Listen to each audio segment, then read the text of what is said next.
Belize Watch. Knowledge of the past, impacting the present, building the future.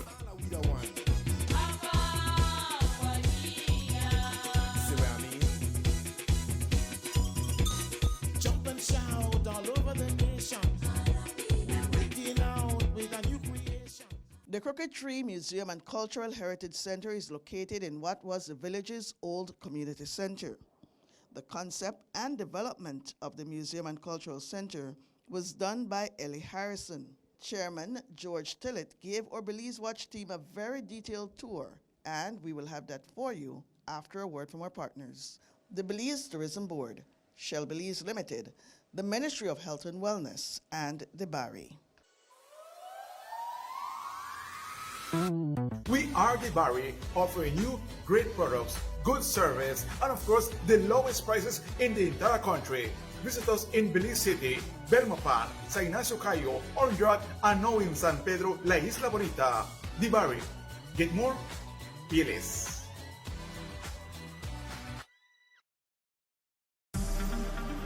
Shell V-Power with 3 times more cleaning and friction-reducing molecules. Go well. Go Shell.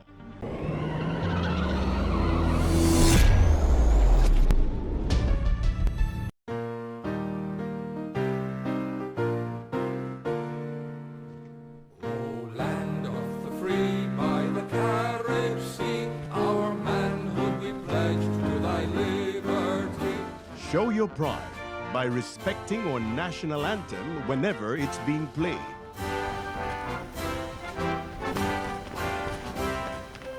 We're blessed. We are free. We are proud. This is our Belize. Respect it, cherish it, love it.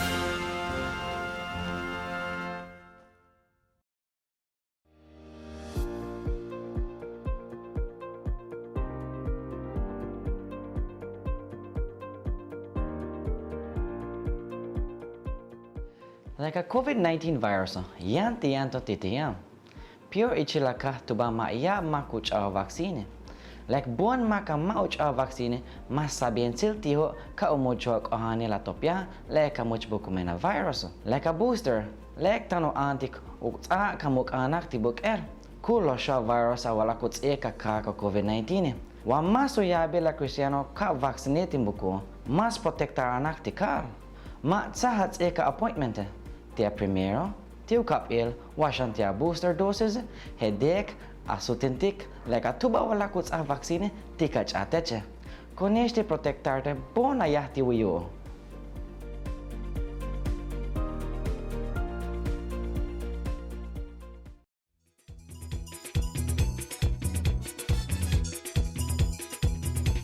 It don't matter what part of the jewel they come from. You da you and me da me. But guess what? All are we the one. See what I mean?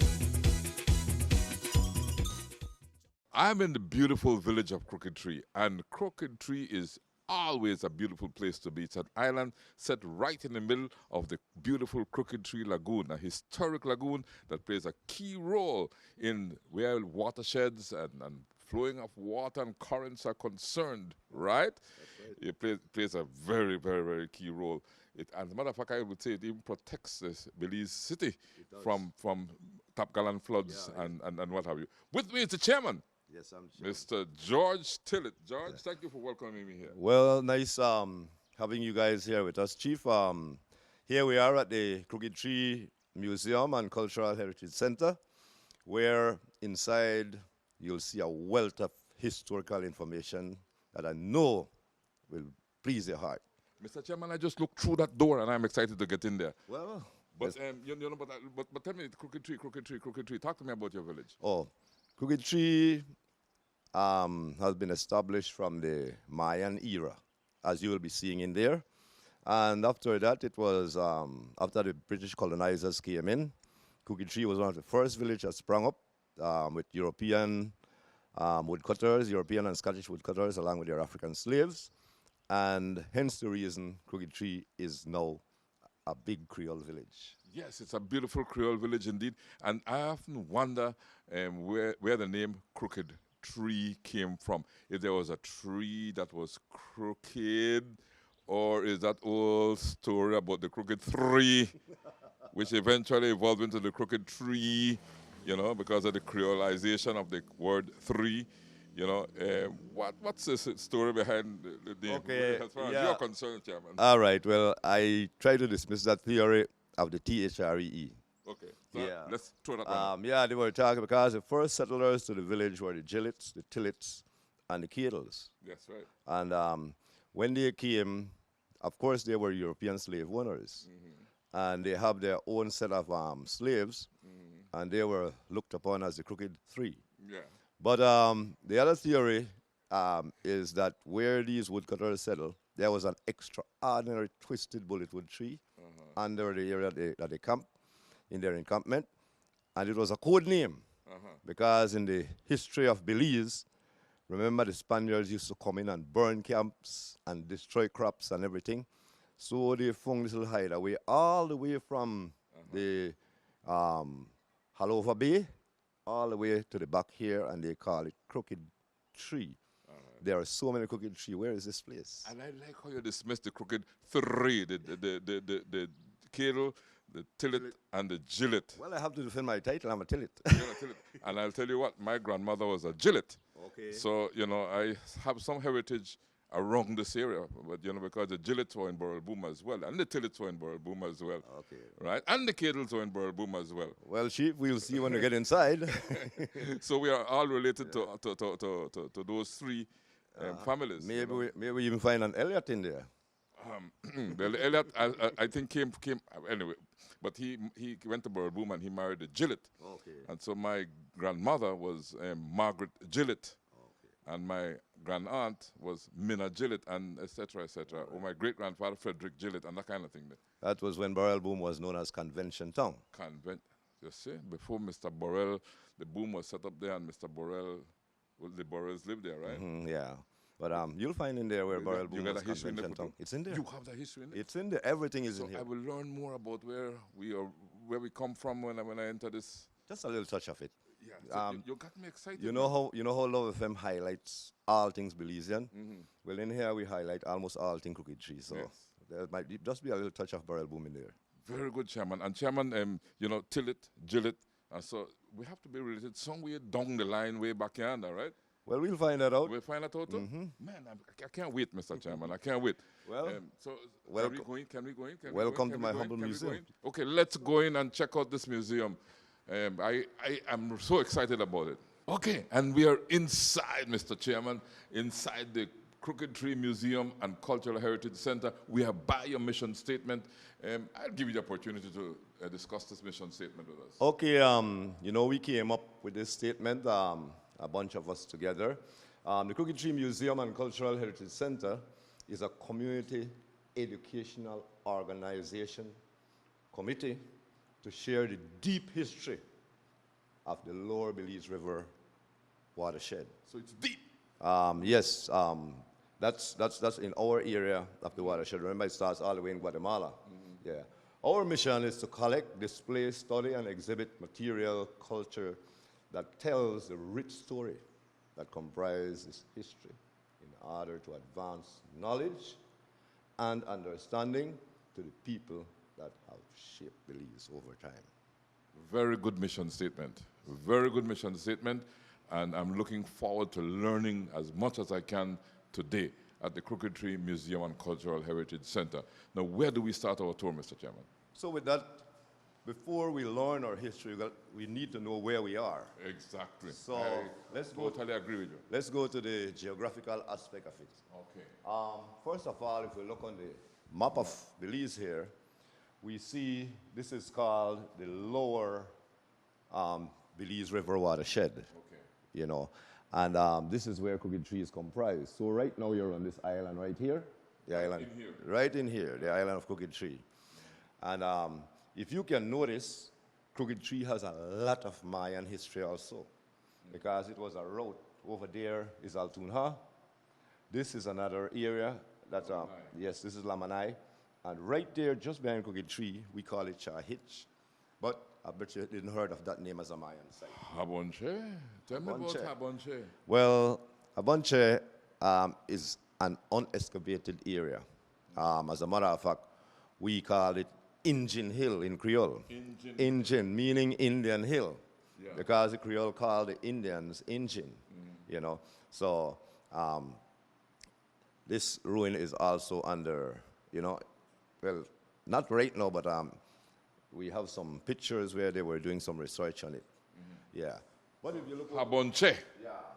But if you look over here, it says the deep history of the Lower Belize River watershed. For over 10,000 years, the Lower Belize watershed has been home to many people. You know, the interconnected water system fed by the Belize River creates an ecosystem that support a wide range of plants and animal life. And definitely there's a wide range of plant and animal life here, you know, because this watershed has shaped the way people do things, you know, the eating, the traveling, this, you know, and the transfer, and it has been transformed. I've been here over the years, and that same water, Crooked Tree Lagoon. But yes. Go ahead. Yeah, no wonder in 1983 or 84, the Belize Audubon Society found it fit to declare it as a wildlife sanctuary, you know. And some years after, it was also, Crooked Tree was also declared as a Ramsar site. Wow. There's only 7 Ramsar sites in the world. What's a Ramsar site? A Ramsar site is an amount of wetland areas, you know. And why they call it the Ramsar site, because it was the Convention of Ramsar that declared these areas as a site, you know, as a protected area. But the Belize River flows into the Crooked Tree Lagoon, right? If I'm not mistaken. Yes, by way of Black Creek. By way of Black Creek. Yes, sir.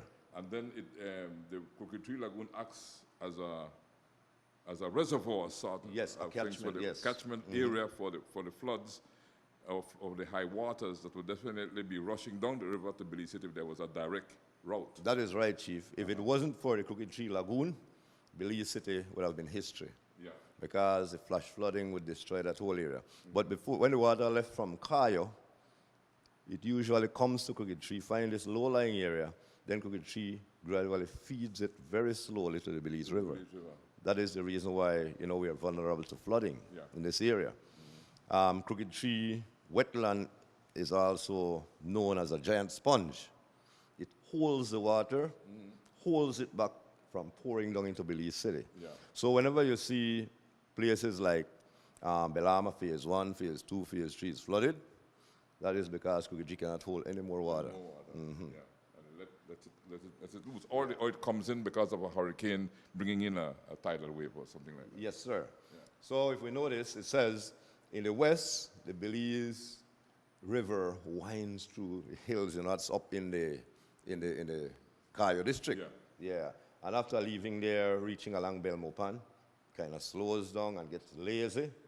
And first, one way of transportation, Chief, or only way of transportation, yes, was the river. Used to take us 2 days to paddle to Belize Town. Yes, or ancestors from Crooked Tree. So paddle from Belize Town to Crooked Tree took 2 days. Now it takes about 40 minutes. Exactly. In a vehicle. All right, yeah, about that. Maybe I take less. I drive harder. Okay.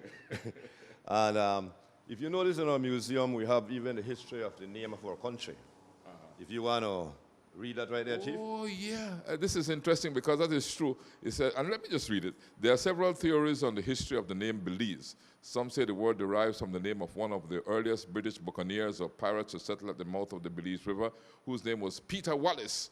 According to the legend, the name of this Scotsman was misspelled by Spaniards and gradually over time changed into the word Belize. Another theory suggests that the word Balis stems from the Mayan words Belix, meaning muddy water. No, Chief, which of the theory would you tend to believe? I would more believe the Mayan word. Mayan word, because if we notice during the rainy season, what happens to the Bay of Belize? It floods. All the water in the sea gets brown and muddy. And muddy. So muddy water place. I would more go with that one. Belix, right? And the word Belican come from Belixton. That's right. Okay. Yeah. So I'd more right with that one day. But this really illustrates how the watershed works, Mr. Chairman. You know, because you have the flood Yes. where the Comes water all the way originates from here, Cayo, yes. in here. This is I don't know what they call this river in Guatemala. You That's the probably know. Mopan. It's Mopan in Guatemala also? I don't, know Because what they this call, is Guatemala. I don't know what they call it in Guatemala, but the Mopan River starts here in Here, Belize, right? Somewhere here, I think it is. It flows into Guatemala. And No, then it comes flows from, it goes into Guatemala. It goes into Guatemala, and then it backs up. I don't know how it gets into Belize, but it comes back into Belize around the Benque area, and then joins the Macal to become the Belize River. And those are the waters that flow down here. Yeah. So the water that flows down here comes all the way from Guatemala in this catchment, Crooked Tree catchment. Imagine, Chief, we are way up north in the country, but we can take a canoe or a boat from Crooked Tree and ends up all the way in Benque. In Benque. Yeah, that's upriver. And that's the way they used to do it in the old days. That was a form of transportation. There were no roads. So if we move over here, we have an overview of the history of the lower Belize River watershed. And it is exactly what we were talking about down here. Up here in this area is the upper Belize watershed. And when it leaves Belmopan, that is the lower Belize watershed. And the lower Belize watershed also has a very important area as well, which is the Lamanai area, the New River Lagoon. Because whenever it's flooded, it becomes one big water catchment area. The New River Lagoon flows all the way over into Crooked Tree. Is that something like that? Not necessarily, but into the Belize River. Not really, Chief. Tell me. If we notice the New River runs behind Crooked Tree. It runs here. Yes, it runs behind Crooked Tree. This is New River, right there, right? yes, this is New River, Lamanai. right? Yeah, this is New River Lagoon. And it runs here. It runs here and Yeah. it comes out in the Corozal Bay. That's so right. New River. This is New River. This is the New River. That is the New River. The New River Lagoon will be in here. The New River Lagoon will be right here at Right in Lamanai. here. Yeah, Lamanai, Yeah, right in here. in this area, yes. So this will be New River Lagoon. So But- Habonche, which is Crooked Tree, is right. There's a marsh that's down here. here. Yeah, that's just in Abonche. front of Crooked Tree, yes. And then But if we notice the Belize River, see, this is where the Belize River runs. It has no connection to the New River. no, I'm talking flooded times. Some area. I'm just saying flooded times. There's no connection No. normally, but when it floods the whole area. It floods across. Hence the reason, Chief, we are appealing to the government to look into this. Here is Crooked Tree. Here is the New River. Geographically, the New River lies lower than Crooked Tree Village itself. So we were telling the government if they could open 2.5 miles of just a creek, Dredger Creek, it probably will alleviate some of the flooding coming all the way from Cayo. But then It it could push it prob- back in here. Yes, it will go to the New Because River. this gets flooded as well. Yeah, but all the way seen down this here. flooded. Yeah. Yeah, So, so- I don't know. You're like All right, yeah. mending one problem and anyway. Yeah. We're not the specialists, so let's. Okay, so over here, if we notice, remember I told you that Crooked Tree, and this is what was interesting to our Prime Minister when he came. The earliest inhabitants, what do we call those people, Chief? The Palo Indian. All right, you don't like that name, right? Well, I always believe that Indians came from India. All right. They occupied this area over 10,000 years ago. And that Columbus mistakenly, because he came here, had an Indian, and then it stuck, right? That's right, yes. Over 10,000 years ago. And the earliest Maya settled here roughly 3,000 years ago. And they built their complex civilization, Belize, and elsewhere, the Maya lowlands, And we have some exhibits right from Crooked Tree to prove that they were here long before the Europeans came. Now, this picture down here depicts what the European did when they come. Cut down all the mahogany. Yeah, they didn't come to build Mayan temples or nothing. They came to exploit the forests. So they didn't build the temples, they did not replant the trees, they just cut them down and took them out. Exactly. No replanting. No sustainability, yes, sir. I notice you have some of the Mayan sites that are in the neighborhood, like Alton High is in this neighborhood as well, right? Not Yeah. far away. Yeah, that's right. Altun Ha. is probably nautically only 18 miles away from us. And then, of course, the colonists, they brought their slaves with them so they could do this type of work. Yes. Cutting the mahogany and the logwood and what have you. Because logwood was also big in this Yes, area, right? yes. Crooked Tree is dense with logwood. Yeah, so we'll find out about them along the curve here. Let's go, Mr. Chairman. I'm enjoying this. Of course, I'm learning a lot too. Okay. Now, we even have some, what I would refer to as probably prehistoric events on our walls. For example, we didn't even know that these people, settled in part of Belize at one time or the other. If I could just read this here so that folks can hear it. Yes. You are saying here a timeline of the earliest inhabitants in Belize. The pre-ceramic period in Belize is usually divided into the Paleo-Indian period and the Archaic period, which are recognized archaeologically based on different types of stone tools. 8,000 to 20,000 years ago, peopling of the New World, bands of Paleolithic hunters and gatherers roamed the Maya region in the highlands and lowland of Caribbean coastal margins. Right? Go down with the timeline. Then we go down to the timeline here. 8,000 to 3,000 years ago, archaic peoples in Belize, prior to settled village life in Belize, archaic people engaged in seasonal exploitation of plants and animals, were semi-sedentary, and were experimenting in plant domestication. Then 1,200 to 1,000 BC, earliest Maya in Belize. The Maya established full-time farming and inhabited year-round villages in Belize. So basically, you are tracing history here to 20,000 years ago, Mr. 20,000 years ago, that's right.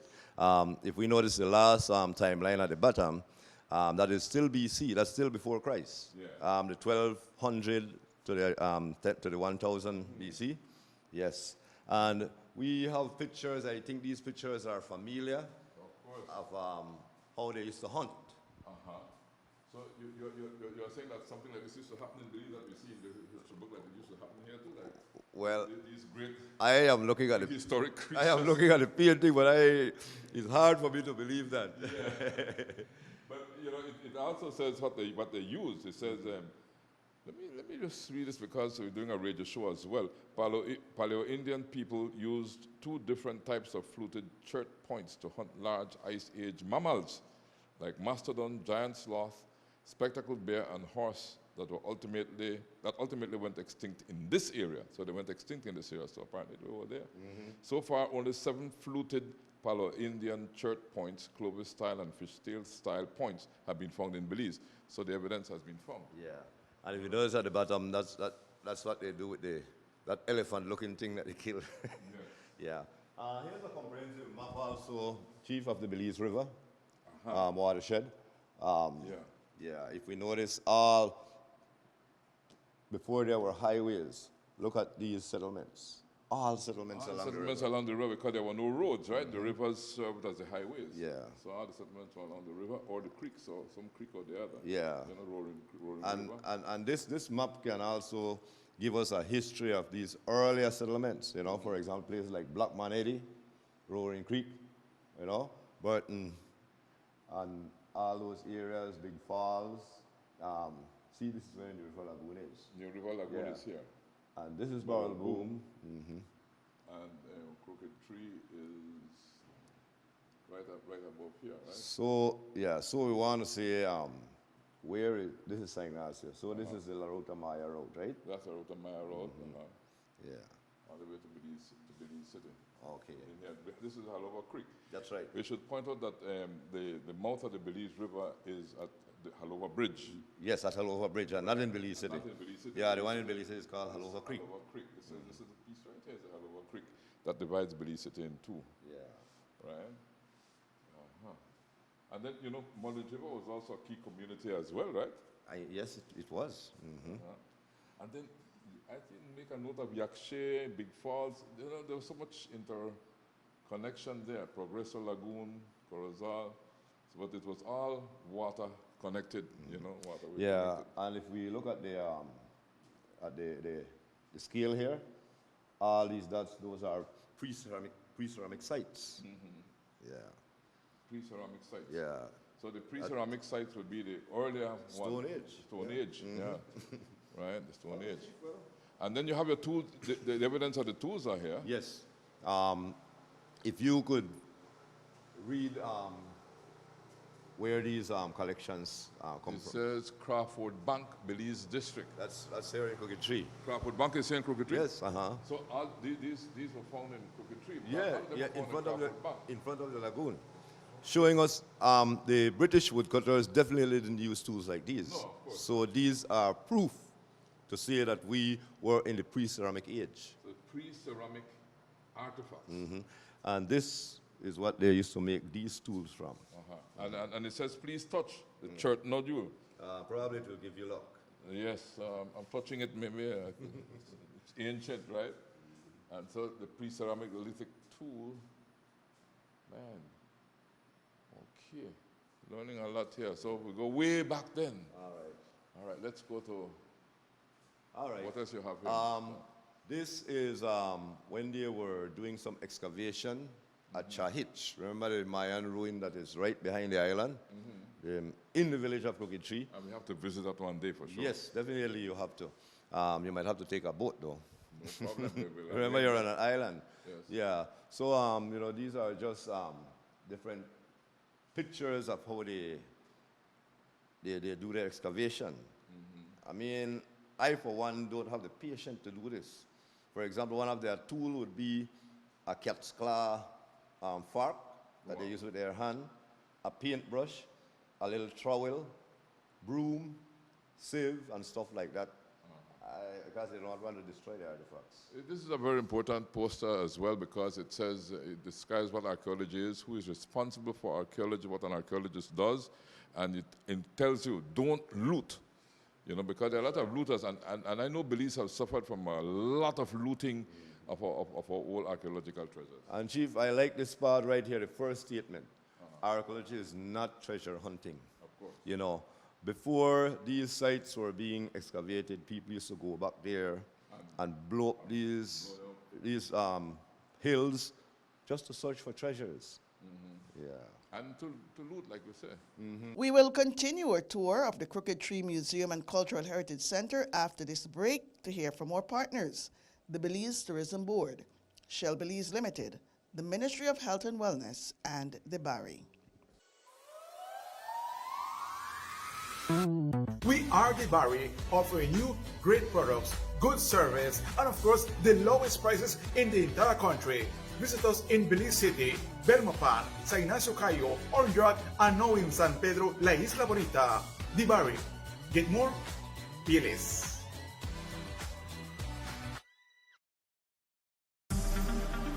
Shell V-Power with 3 times more cleaning and friction-reducing molecules. Go well. Go Shell.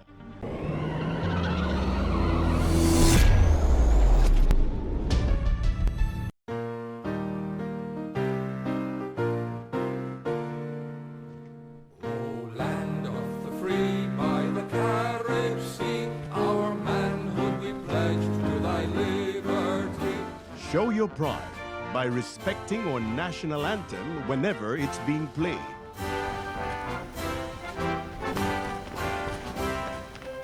We're blessed. We are free. We are proud. This is our Belize.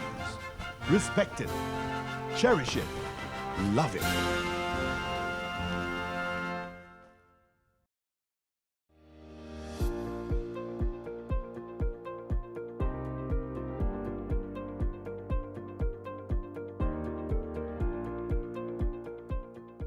Like a COVID-19 virus, yan tiyan to titiyam. Pure ichilaka tuba maiya makuch a vaccine.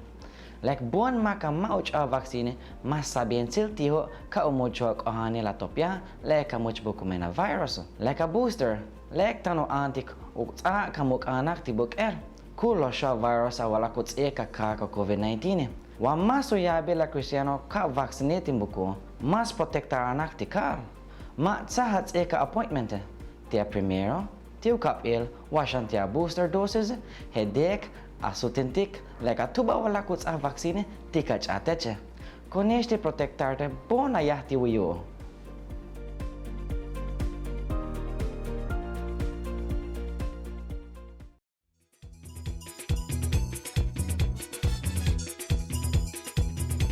It don't matter what part of the jewel they come from. You that you and me that me. But guess what? All are we the one. See what I mean? And then they go to the first civilization in Belize, the ancient Maya. Yes, it says it begins around 3,500 years ago. Mayan people inhabited the lower Belize River watershed, and the map there proved that with all those communities. Remember, at those point in time, the river used to be our highway. Yes, it says although these communities are together, although they continue to gather wild plant, fish, and hunt wild animals, they also start agriculture, where civilization starts. Yeah. Civilization starts with squash, and they develop a complex civilization, meaning that they were not like wild animals, again, droving from one era to the other. What happened is, before civilization, before the civilization period came in, they would pass through Crooked Tree, and if there were cashews and mangoes, they would eat. And when the crop is over, they move on to find food. And that's where I get a little controversial sometimes, I can't help it sometimes getting controversial like this when they say civilization was brought to us by the Europeans. That's not so. We were civilized long before the Europeans came here. There was civilization here in Belize. That's right, sir. Right? So it was not brought by the Europeans. They brought a system, Yes. their system here, and imposed it on us. Right? And the people that were living here. Now, let's, we have conservation of archaeological sites. And this really talks about doing the job and what was wrong with the Mayan, the ceramics produced by the Maya, the early pre-classic period, the figurines, the cooking jars, the jade, the marine shell, and all the evidence is right here of the Mayan civilization in this area. Yeah, for example, this jug right here, That is here. yeah, it's tangible, You can touch it. And it's ceramic probably. They used to use it for worshiping. Or stuff like that. And in here, Chief, you can see different things that were discovered. You have pieces of jade and stuff like that that were discovered. Yes. All in this area, Mr. Chairman, right? All in this area, sir. All in this area. And they even did trading with marine shell. Imagine how far we are from the sea. But in the Chahich area, there's a lot of conch shell there. So there was a network from Chahich to Altunha, from Altunha to Mohoki. There's a Mayan site out at Mohoki. Yes, there is one. So probably they used to use this as money, the shells. And I like how they reassembled that jar down there, that piece of pottery down That's a work of art, yeah. Work of art there. Priceless. You can't put a price on that. I know, right? That's thousands of years old. Okay, Chief, we could be here a whole day discussing about our ancestors, but Let's just quickly go through the fact that you have the history of the Mayan civilization proudly displayed here, the chronology, the early pre-classic period. You go to the dawn of the late pre-classic period, the classic period, the terminal of everything is here. What caused the collapse? Let's look at the collapse. These people did a comprehensive study. And what I like with these researchers, they do not only go to archives. They do conduct interviews and looked up artifacts and stuff like that to justify their story. That's right. And I start the collapse. So in the terminal classic period, the Maya collapsed AD 780 to 900. That's in the present counting that we have today of the years, 780 to 900. Archaeologists, let me just read direct. Archaeologists do not agree on a single explanation for the Maya collapse. Some of the most popular explanations for the collapse include long-term drought, overpopulation, environmental degradation, foreign invasion, and endemic intersite warfare. Rather than point to a single explanation, archaeologists today are inclined to believe it was a combination of factors and that the collapse is best understood as a political decline rather than a full-scale societal collapse. Definitely tend to believe that, Chief. But one of my biggest factor for the collapsing of this Mayan civilization is, where is it? The invasion, you know? But this setup is so beautiful because it might have explained it right here. Unlike the Aztec, the Maya were not a unified empire. Each Maya city was governed by a king or kulha. Kul-aha. I don't know if I said Kul-aha. I hope I said it correctly. Or Holy Lord. Kul-awa. Kul-awa. Yeah. Okay. Known as, use the English word, just Holy Lord. Yeah.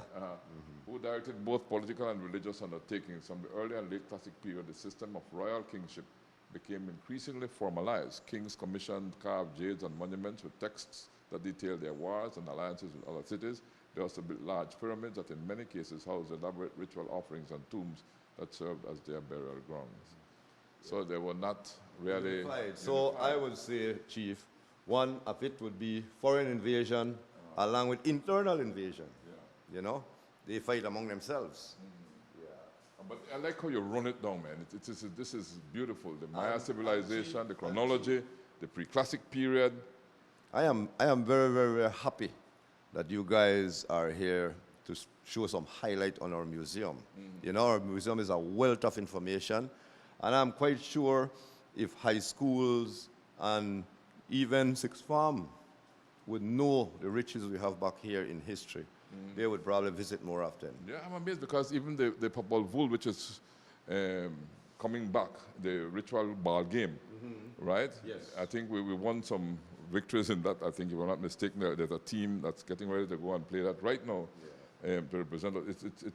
It's described here, the ritual game. Have you been to Lamanai, Chief? Yes, I have. So you've definitely seen this. I've seen that, yeah. I've been to Lamanai. That's just about 7 miles away from here, nautically.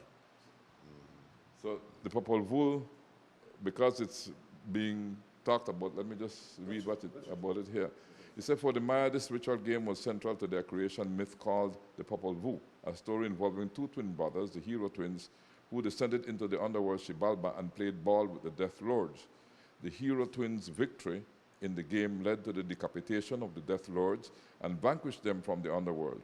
This gave rise to the birth of the sun and the moon, as well as the earth and humans. The reenactment of the game had real repercussions, like the Death Lords, the losers of Maya ball games were decapitated. That's what it is. Right? But we don't do that today. No. So no danger of the losers that go and play Popol Vuh being decapitated. That's right. Right? So we can move on, Chief. And then you read right your lead. Sorry, I just want to hang on this a little bit here. The Mayan kingship, on the pyramids, and the importance of it, the ancient roads, the Habonche that you're exploring is there. Yeah. And then we move on here. You have several These we showcase different artifacts again, and of the Maya. yes, and if you watch this one right here, small little spearheads. Yeah. I want. Very, very small. Yes. Those are arrowheads, more than likely. Yes, those are our heads, but probably we have machete and knives. Probably that was the knife aspect of it. Yeah. This would be a spear point here. Yes, that's a spear point. And those things are commonly found along our water side, along our lagoon, the edge of our lagoon. And here's a drinking pot dating back to 1200 BC. Wow. Probably there were kings and lords that drank out of that pot. Yeah. And there are still some trinkets and beads that they found. Of course, these are now what the Mayas used to do embroidery with, right? To do embroidery. And they're very historic here as well. you know. Chief, look at this piece of artifact down here. If you look down there, there's a head shooting out there. Yeah. Very, very, very artistic. And, you know, there's another one. And you know that thing in the bottom there, Chief? What's that? That's in Yes. grindstone. Uh-huh. And do you know, yeah, The other pieces of it. do you know the Africans also brought that over? That's what I find so interesting. Yes, but they didn't use it that much. Uh-huh. No, they didn't use it that much. The Mayans use it more. We'll find out around the... The Africans were using some of the same tools the Mayans were using. Yes, exactly, they were using it. And I even find out that some of the food that we think were Spanish food were African food. Yeah. For example, the dukuno, that's an African dish. That's not a Spanish dish. Yeah. The Spanish later on, since it was from corn, you know, they start working on it. They put meat in it and call it tamalito. Yeah. But it's the same dukuno. Same Dukuno. And then you go on to how the Mayans, what the Mayans did for subsistence, you know. Yes. How they managed the environment, they used the wetland, the long distance trade. You know, this is an important map you have here. Yes, that's the, those are the trading points of the Mayas. Show that those are their highways. And imagine they have to foot those things. Those were some very, very long journeys. Yeah. And this is the... Look at Belize right in the center of everything, eh? Yes, Belize was like it was like a main trading point. It's amazing. It's amazing. That is why we have wealth untold, Chief. Wealth untold. That's what the national anthem says. I know, because if we notice the whole Mundo Mayan community, Belize is like the main trading point. Focal point. Yeah. Right? Per capita, there might be more Mayan temples here than anywhere else, per capita in any area. Yeah. And if you notice down there, that's the Mayan using the stone that I showed you to ground the cacao. And when did the Maya first encounter Europeans? That's the thing. That's what I would say leaded to the biggest collapse. It says in 1519, the Spanish conquistador. What was his name? Hernán Cortés. Yes, it says he landed on the Gulf Coast of Mexico after a long overseas journey from Spain. By 1521, Cortés and his army, like they came to fight, and his army had conquered the civilization of Mexico, including the powerful Aztec Empire. It's less than a decade later, the Spaniards made their first expedition into what is now Belize. Yes, and you know, all of these things lead right down today. Caste war. Yes. Famous caste war. You know, but there were several invasions of Belize by the Europeans, and they were repelled, like in Indian church. For example, Yes. when the Mayans burnt down the church that the Europeans had built. Yes, that the Europeans built. Yeah, and if we notice throughout these readings, these Spaniards came and forced religion on the Maya. That's right. And resulting in not being baptized and not taking their religion, they would be killed. They would be burned to the stake with fire. It says, while the Spanish friars sought to convert the masses, the conquistadores were interested in securing the valuable cacao resources that grew in this part of the Belize River Valley. Yes, that's right. Yeah. It says right here, Christian religious leaders came to Belize as early as 1530s. Yes, an attempt to convert the Mayans to Christianity. The journey along the Belize River, where they visited Mayan settlements, and these are some of... Sus Antipu. Yes. They built churches and attempted to baptize hundreds of Mayans. So that's... So one of the big things that probably caused the collapse is this Spanish flair. France, yeah. Those were the sort of priests or you know. So they were occupying Lamanai, And This is Hitch. it's a hitch. Just behind us. But this was all Mayan, not Spanish. Mayan. Yeah, the Spanish, as far as I know, never did conquer any part of today's Belize, as far as I know. All right. I'd like you to tell that to the ICJ. As far as I know. Right? I could be, but as far as I know and as far as I have read, we were never ever a part of the entire Spanish. There were attempts made, several there were attempts attempts. made. You know, Battle of St. George's Key is one such attempt. There was the Battle of Roaring Creek. There was the Battle of several other battles that were done. The one at Spanish Lookout, you know, and that kind of thing there. But as far as I know, the Spaniards never occupied Belize. Never. Right? As it did other regions around us.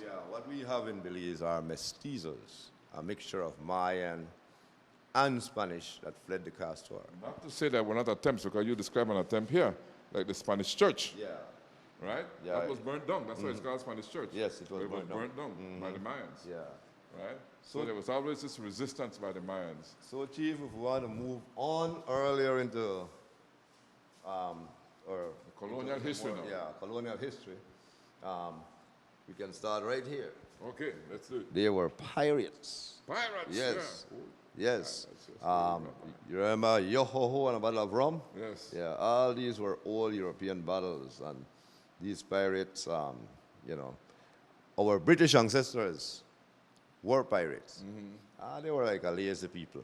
While the Spaniards would go in and they would push their religion and con the inhabitants for their riches, their gold, their jade, whatever. Pirates would just take it The out. pirates would just leeway them.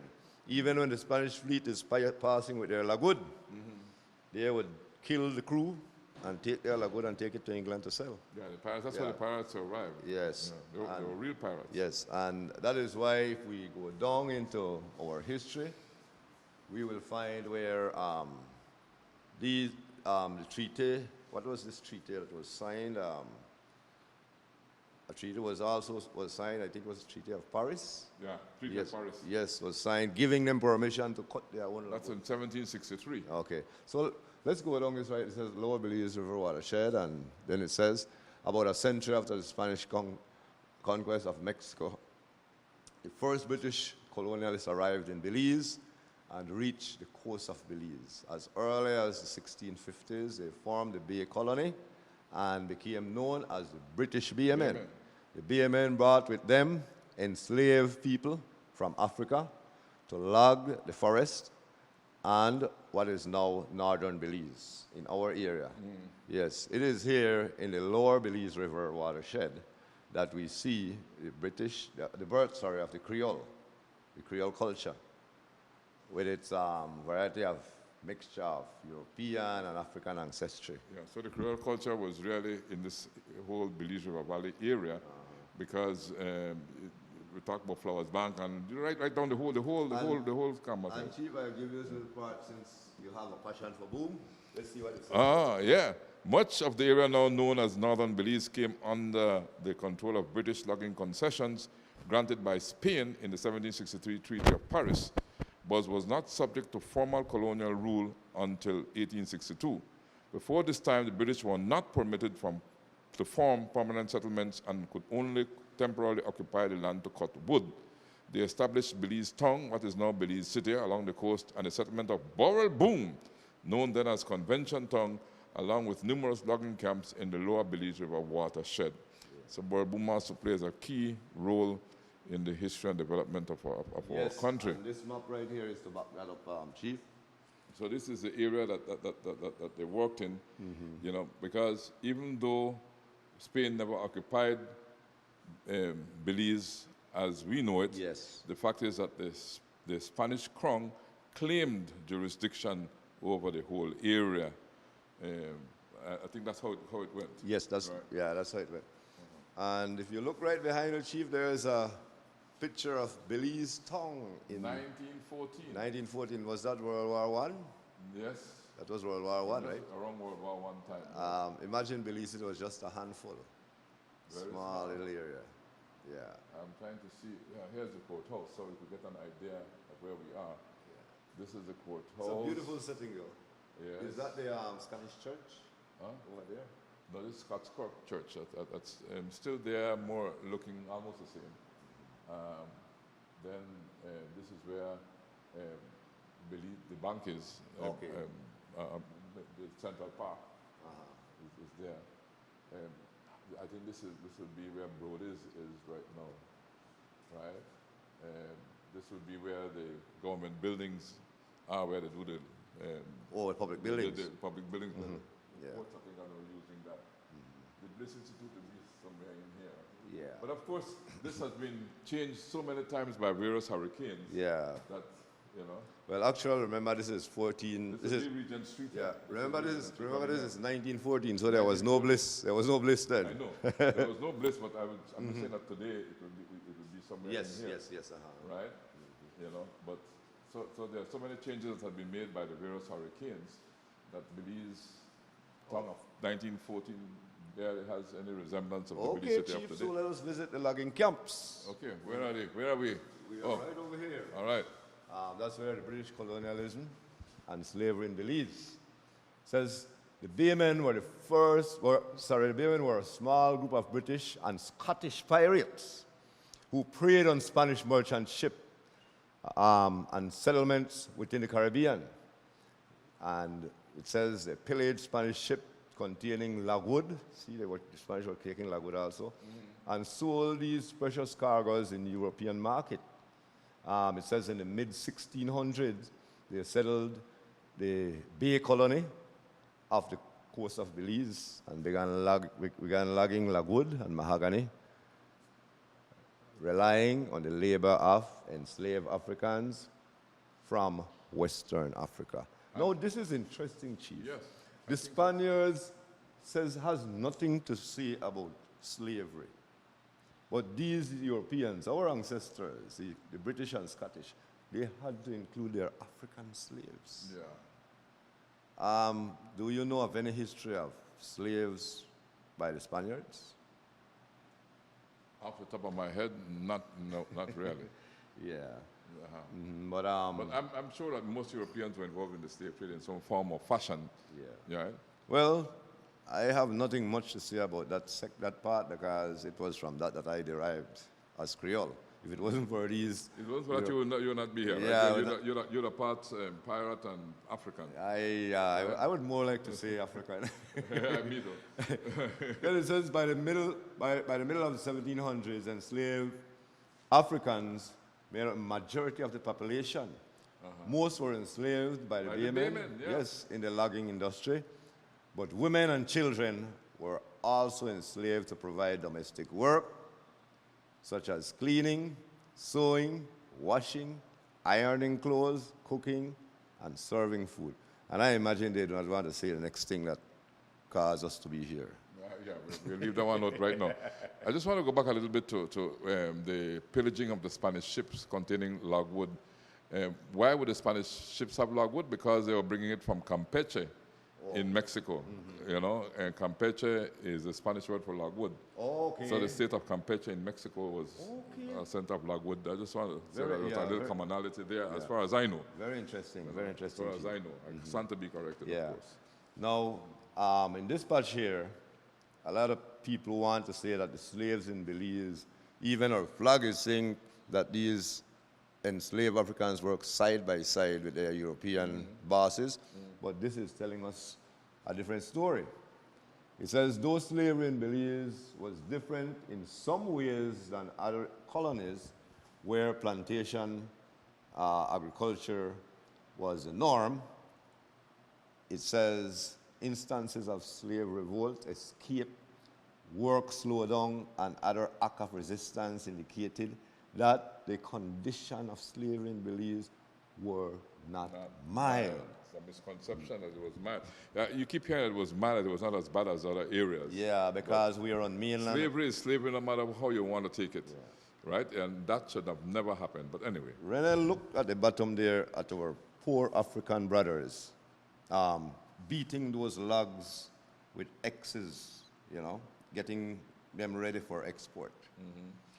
What you see here is oppression of formerly enslaved Africans continued until uprisings in the early 1900s forced a reform and introduced fair wages. This is often described as the beginning of the modern political era in Belize when Creole people began to assume more leadership roles in the country.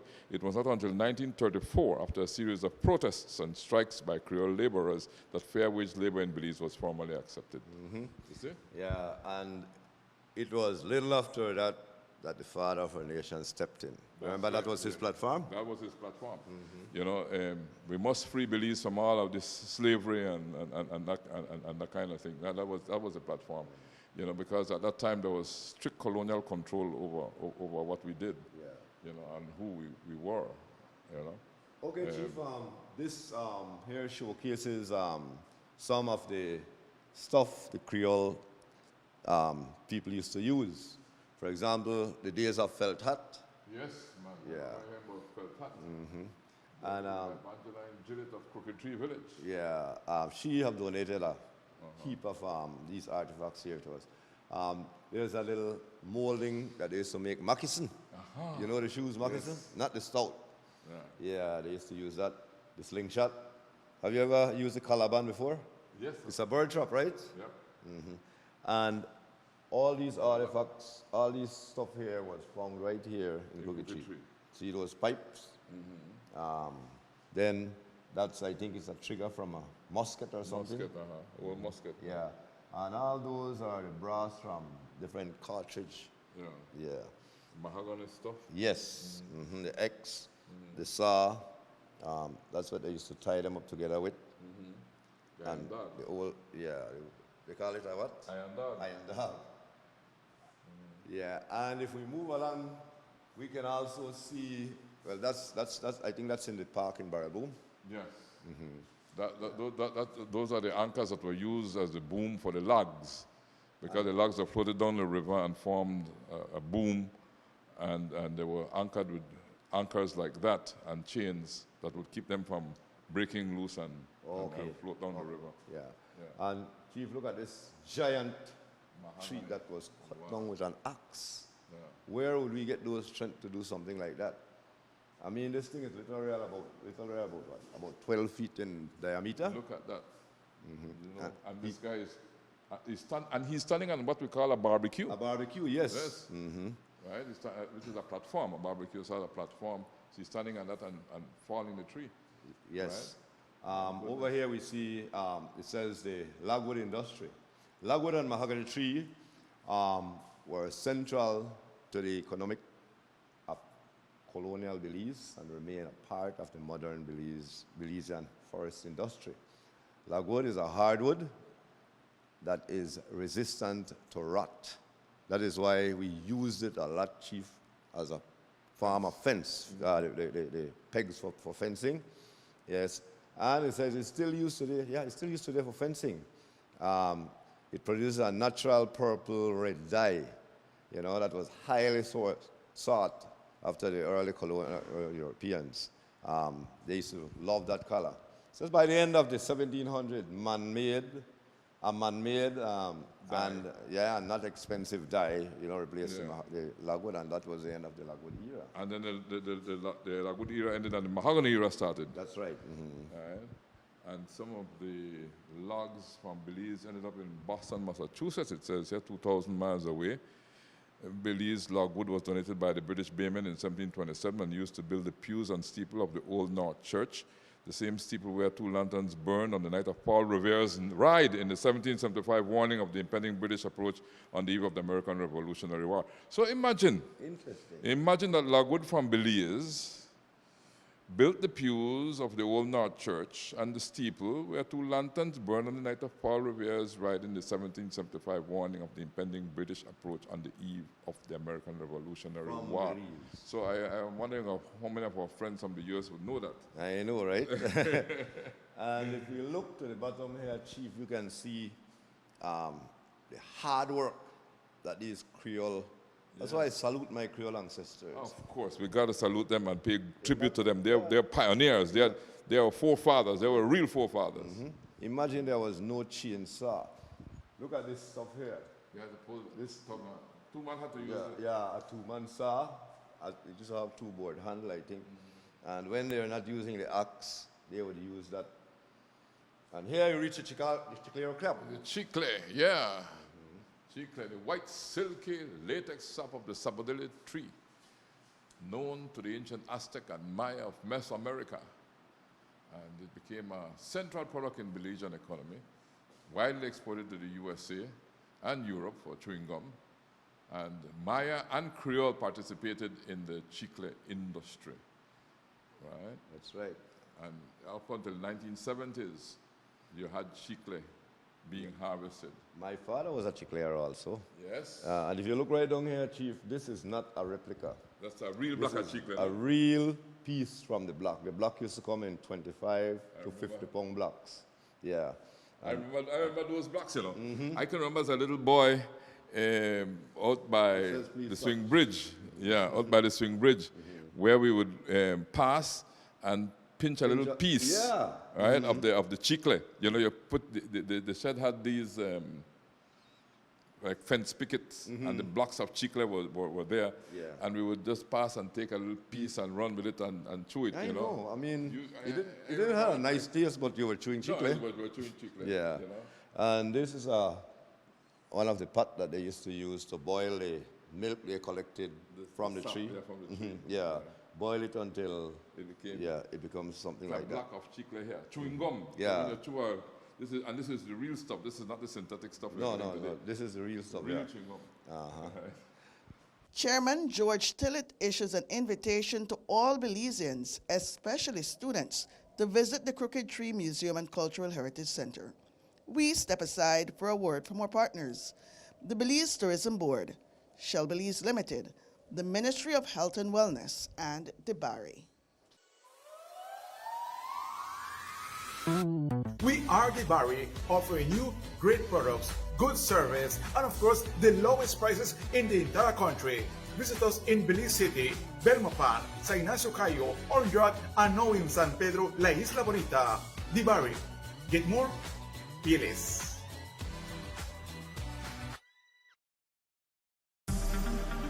Shell V-Power, with 3 times more cleaning and friction-reducing molecules.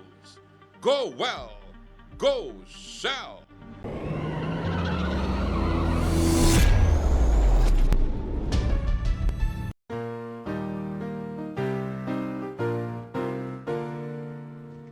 O land of the free by the carriage sea, our manhood we pledge to thy liberty. Show your pride by respecting our national anthem whenever it's being played.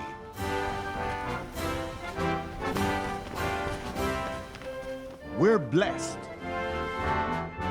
We are free. We are proud. This is our Belize. Respect it, cherish it, love it.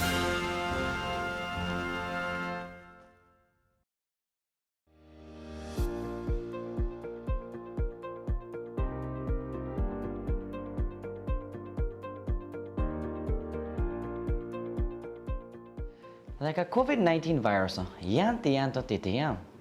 Pure ichilaka tuba maiya makuch a vaccine. Like buwan maka mauch a vaccine, mas sabihin siltiho ka umuchok o hanila topya, like a much bukumena virus. Like a booster, like tano antik ukta kamuk anak tibuk Kulo siya virus a wala kuts ka COVID-19. Wa mas uyabi la Cristiano ka vaccinating buko, mas protektar anak tikar. Ma sahat ka appointment. Tia primero, tiu kapil, wasan tia booster doses, headache, asutintik, like a tuba wala kuts a vaccine, tikach ateche. Koneste protektarte bona yahti wiyo.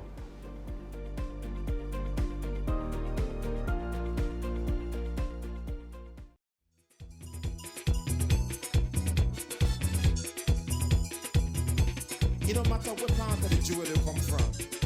You da you and me da me. But guess what? All are we the one. See what I mean? You take me now. Yeah. I'm enjoying this really. I'm taking you fishing right now. If you look Taking down you there, fishing? if you look down there, those are some of the native fishes in our lagoon. That one we call it the krana. People in Belize do not eat it because it lives in the canal in the city. But here they're clean. And then the yellow and black one, and that's the bay snook. Yeah, base snow. Yes, that's another species of the krana. And then the tuba. The tuba. Yeah. So when you know the phrase was bregging tuba. Yeah, bregging right? tuba. Meaning that because of it's because of the shape of the tuba head. Yeah. It's Right? a very proper, The tuba fish head, if you notice, shape a bit different from the other fish head. Yeah, it looks bregging So it was a sort of like little challenging pose, and so they say you're a bregging tuba, Oh, yeah. meaning you're a braggacious person bregging tuba in a shallow water. in a shallow water. Chief, they don't use anymore. Everybody have what we call fiberglass canoes now. But somebody were given the job to build one from the guanacaste tree. They did not do a very nice job, but it's something like this that people used to use in the days back. Yeah, as you can see, a real one is being built over there. That's right. And I like how you refer to the water transportation through time. Yeah. You refer to the modes of transportation. I can? Okay, let's do that. Okay. All right, the era of the dory, where people used to paddle going to Belize City. Then look how back We in the had days we had trains. trains. Yeah, Exactly. see, we had trains. There were several railroads. Yes. The Sun Creek Valley Railroad being one of the famous ones. I know one of my villager, the late Walter Wade, was one of the driver of that steam train. And if you can see here, they have all the logs on the track. Yeah, on the The cart. Galanjog, from Galanjog to Hillsbank Yes. Railroad, that was a 35 miles long railroad. Yeah, and Mr. Wade used to drive one of those locomotives. Yeah. I'm quite sure if we look good, we might see his picture there, but not certain. I always tell my friends in Dangriga that the Y in Dangriga, what they call the Y, was used to turn the trains that were coming from the Commerce by port. Yes, yes, Right? yes. That's why, a train is turned at a Y if you don't have a turntable, All right. So, Chief, now let us go into more modern history. Yes, sir. Remember, I was telling you about the church that was built. Of course, they did some renovation. You still have this church here in Crooked Tree? This is still standing like a man. This was built in 1835. My goodness. And yes, so I was telling you earlier, about their mission statement. The mission statement, it says, their mission for education and the abolition of slavery. So that was the mission of the Baptist Church. Yes. Because I think the first church was really the Church of England, right? The Anglican Church. Yeah. And then the Baptists came, I think, as the second, if I'm not mistaken. The Baptists came in 1832. 1832. And remember, the abolition of slavery was 1838. Yes. So, Chief, I would like you to read this extract. It might just raise your You want me to read that? Let me see what you got. What you got there, Chairman. Read It that, said, Chief. at the quiet hour of midnight, the wide folding doors of our place of worship sent forth their blaze of illumination. And as the last particles were dropping from slavery's glass, the victims of injustice sought the house of God to render praise and to spend the first hour of freedom in his worship. Oh, it was a solemn season. A little before 12, I went down and found the place filled with people, and the greater proportion slaves. I laid my watch on the table, sitting down quietly till 12, when I rose, telling them that slavery was no more with them. Then we all fell on our knees, and afterwards rose to sing, "Oh, what heart is singing." A member lately, a slave, prayed. Again we sang, another prayed, and again we sang and continued till after 1. Gladness dwelt in every countenance. And that was written by Robert Cleghorn in 1939 in a short history of the Baptist missionary work in British Honduras, 1822 to 1939, published in London by the Kingsgate Press.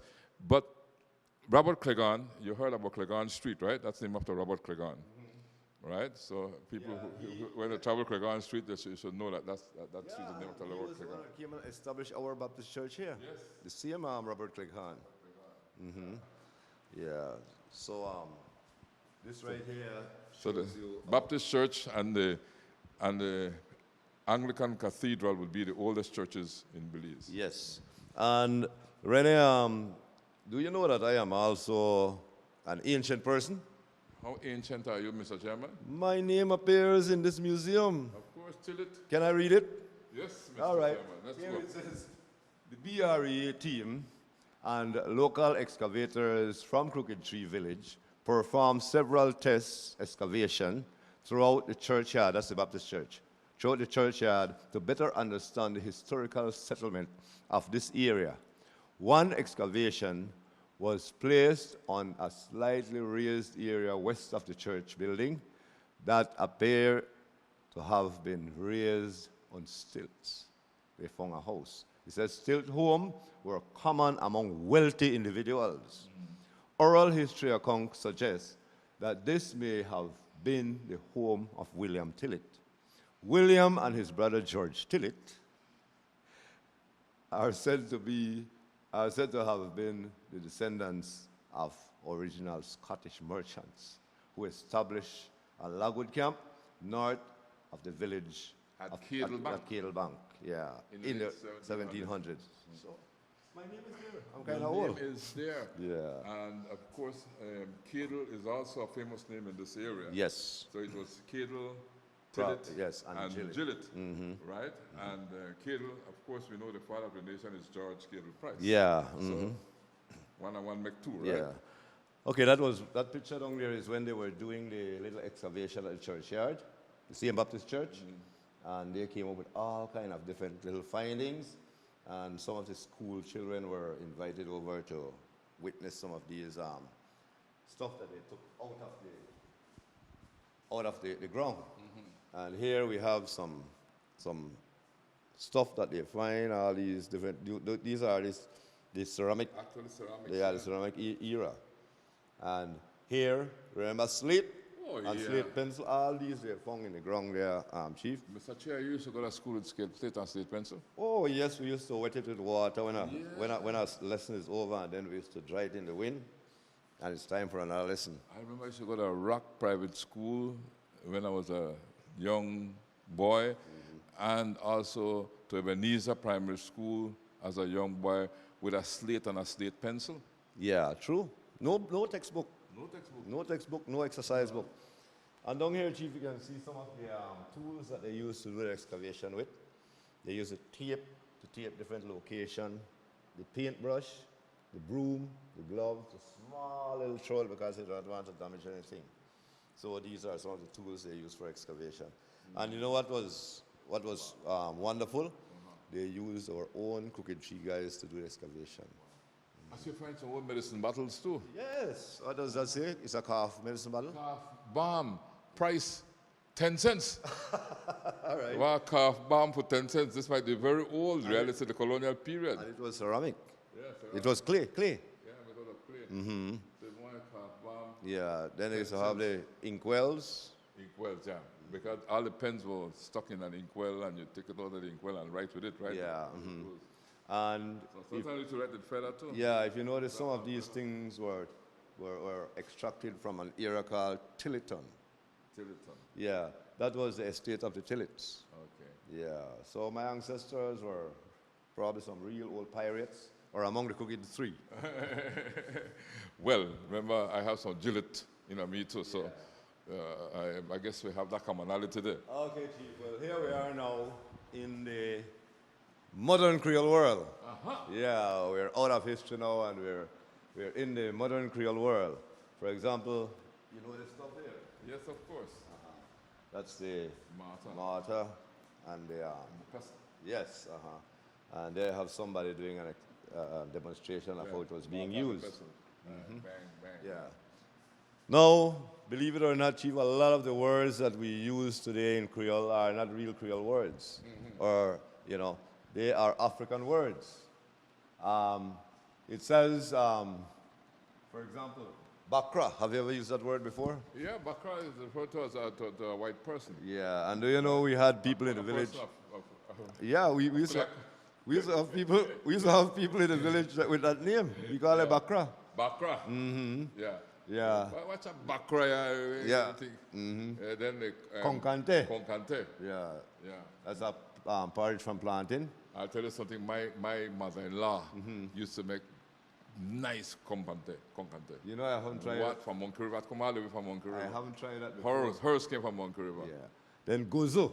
Guzuyo. These are all African words. Saute. You know? Saute. Uh-huh. Buy saute, you know. Then I do not really use that Tata. for grandfather. Yeah, tata. Yeah. But then uno. Uno going. Yeah. Right? It's a plural with a word, an Igbo word for plural. Yeah. Where you going? You all. Where you all going? Right? It's an Igbo word. Yeah. Pinda. And do you know, Chief, while I was going to school, I always thought this was an English word, juk. You know, because I heard in the song Penguin Juk Me. Penguin joke me. Yes, to puncture. But it really means pork. The pork. Yeah, But, yeah. But the Fulani Yeah, word word. for pork. Uh-huh. So it's a puncture, really. Yeah. A Then, juk. then nyam. Nyam. Nyam, something like no. Yeah, and these are West all, African word for food. yeah, these are all African words Yampe. we're using. The common African word for yam. Yeah. So, Then, and it's all part of Creole. you Yes, know, when we talk Creole. yes, it says, Pataki. yeah, it says the Creole have a rich tradition of art and craft, you know, that reflects ties to a rich African heritage.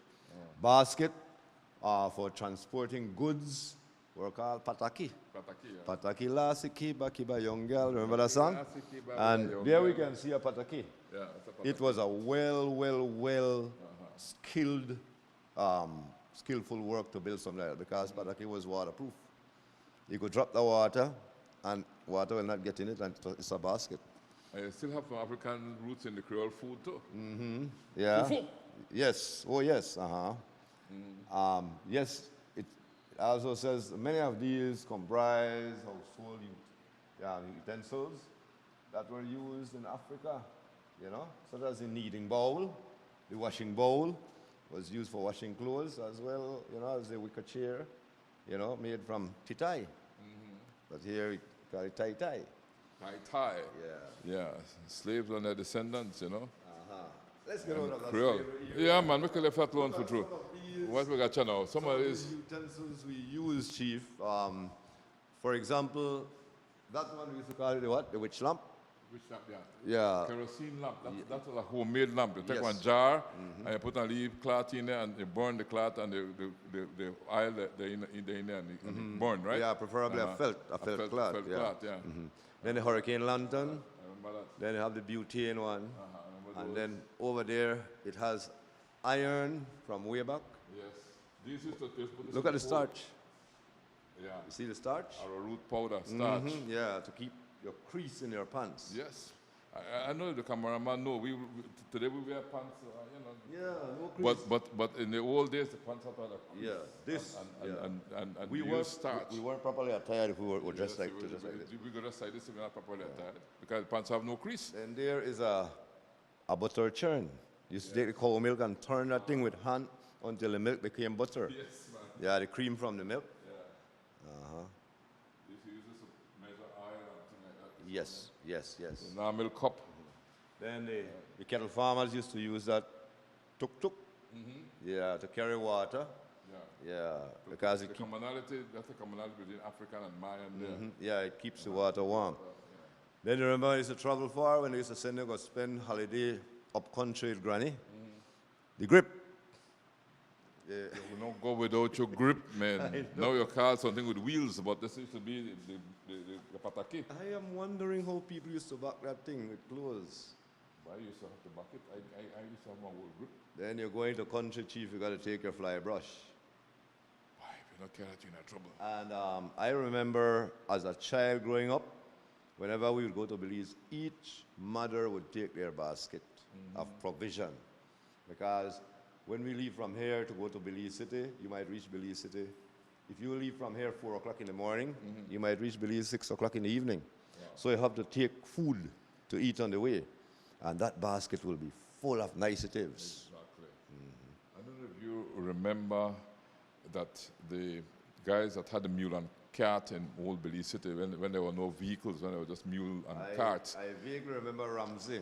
And they all had a fly brush close to them because they would be hitting the flies from around the mule. Okay, Right. because if those flies were to bite that mule and it would take off. Yeah. Flood time in Crooked Tree, Chief. This is when the lagoon goes all the way up into a residential area. Yes. Yeah, this is a beautiful picture somebody That's a took. beautiful picture. Indeed, the clouds Yeah, reflected on the this lagoon. is right beside my house. Yeah. Wow, living in paradise. Huh? Yeah, and then, Chief, I'm going to give you a chance to flex your muscle. But I don't have Let's much shell muscles some left. rice. You know. Let's Let's shell shell some the rice, rice, man. yeah. That's how we Yes, that's how we used to do the rice. Yeah, until all that. I'm wondering if the cameraman, Chief, I'm wondering if the cameraman knows that is rice. Yes, the rice right there. See, it's rice, but it's in the husk. And you have to beat the husk off. And to beat off the husk and then the rice. Yeah, shows, right? but that was a challenge. Imagine when you go to the store, Chris, you buy rice, right? You buy it like this, and you go home, and you have to do that on you. Before you cook it. About 2,000 pounds. About 2,000 pounds in. You pound that about 2,000 times before you get out of the shell.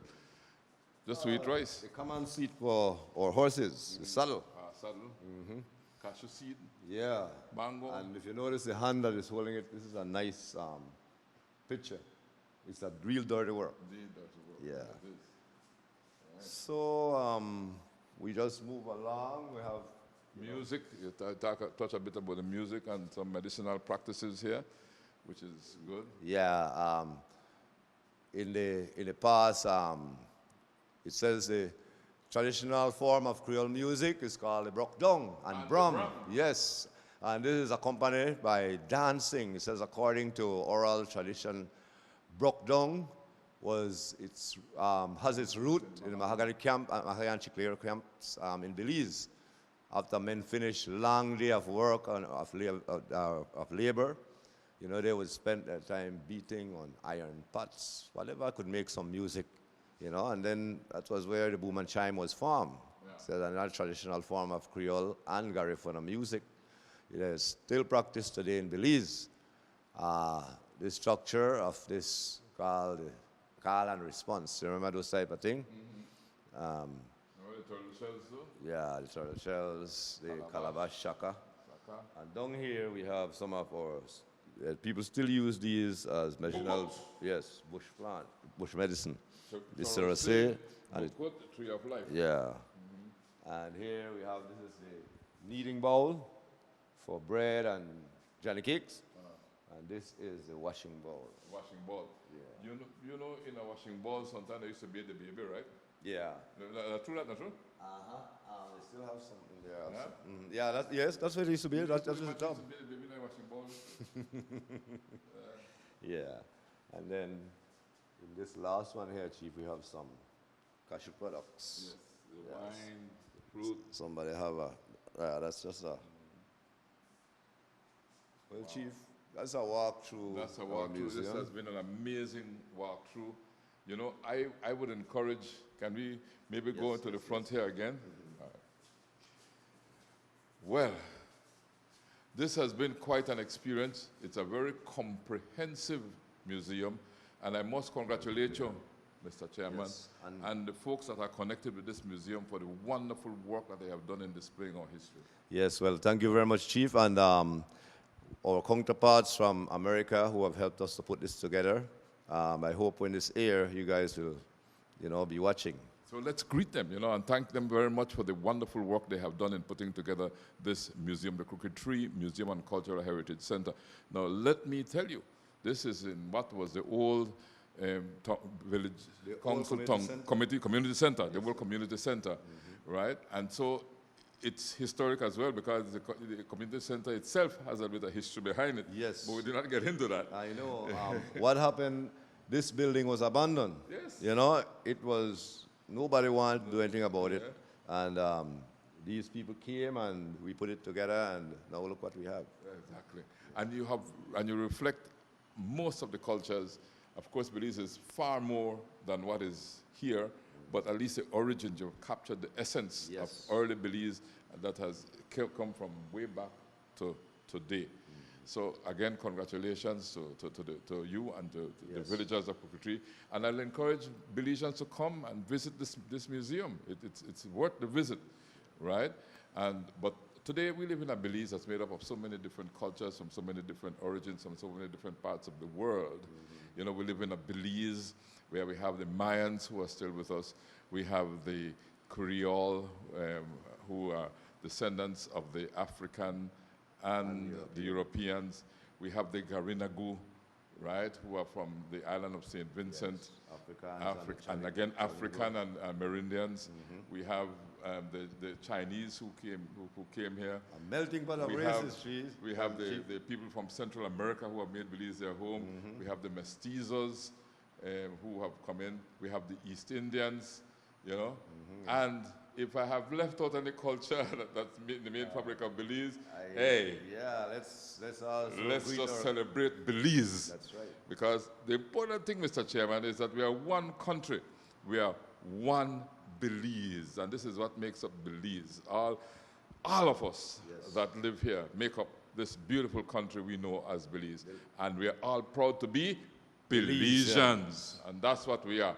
Belizeans, and nobody could ever make me feel like I want to be anything else besides being a good Belizean, right? That's what I want to be. That's what I want to be, and that's what all of us should strive to be.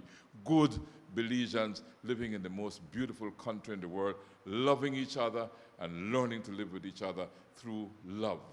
And we usually say this, you know, Mr. Chairman. You know what we usually say, right? Yes, sir. That love is a choice, right? We can choose to do different things, but we can also choose to love. And choosing to love Belize, choosing to love ourselves, and of course love God, is of course a very good choice. It's for us the best choice we could make, right? That's right. You know, God, country, self, fellow human being, fellow Belizean. You know, hey, And that's great. And that's why when the great names were put together, and you guys choose love for your radio station. Exactamente. And so we always say, Belize and beyond, thanks for choosing love. Belize Watch. Knowledge of the past, impacting the present, building the future. Celebration time.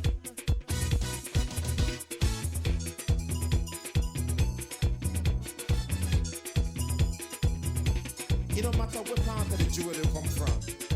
You that you